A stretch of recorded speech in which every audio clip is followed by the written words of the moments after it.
And the staff room is just at the front of us. Okay. So just walk in the staff room, and then there's this kitchen, and then there's a sofa, and that's where we do sex. So why do you go in there first of all? Why don't you just go to class? Like, we'd go to class sometimes too. Yes. Right. So we go to class sometimes. Okay. Yes. Okay. So you go to class. Yes.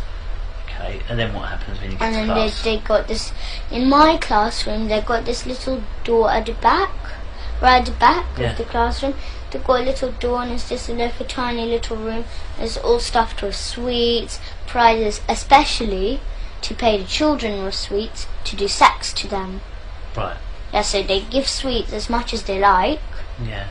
So they give sweets so till they're like full, they're done.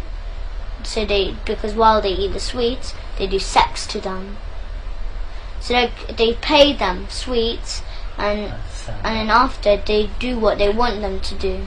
Okay. Because the children. What children? What children? So there's children from our school, 200 children in our school. But it's not like all. Okay. There's 20 special children. Who are these 20 special children? There's Millie. She's a brown girl. Millie who? Millie Cowell. Millie Cow. Yes. Okay. So how do you know she's one of the 20 special children? Because I know, because she comes and they do sex to her, mostly. Who's they? The teachers, the parents, the staff. Every single teacher, or specific teachers? No, the whole school does it.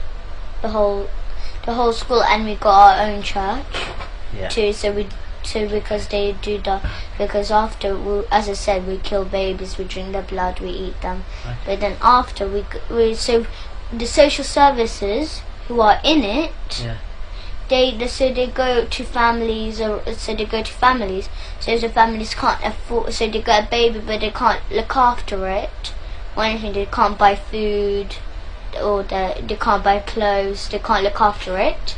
So the families who sell their children. Yeah. So the social services get them. They say they get them to a foster home, but they don't. They get the babies or the children, and then they get Miss Marden, our nurse in our school. She injects the child or baby in the neck just here though. Right. Okay. And how do you know that? Because I saw her doing it. How did you see her doing it? Because I saw her in the staff room. She was getting this. So she got this injection, and she done. So the baby was there. It was just sitting on the table, right. And I was just laughing there. And after she just injected her, and it was it was slowly went to sleep. But not just like a thud, not like just fell straight away. They put, because it looked like it was slowly moving down like that. Right. Yes. Okay. So then after so the baby's gone to sleep. Yes, and then after they get put on this bit, they get the baby to hang it upside down. And how do they hang it upside down? With the string. From where? On the wall, because there's this little like is a screw, unless they put a string, as like a circle string, Yeah. tie it to the legs, hang it upside down, and then they get the knife they use for cutting the baby's head off. So you know this big ones, like this big Chinese ones, which you chop up coconut and stuff. Right. Yes, they get cleavers, aren't they? No. Okay.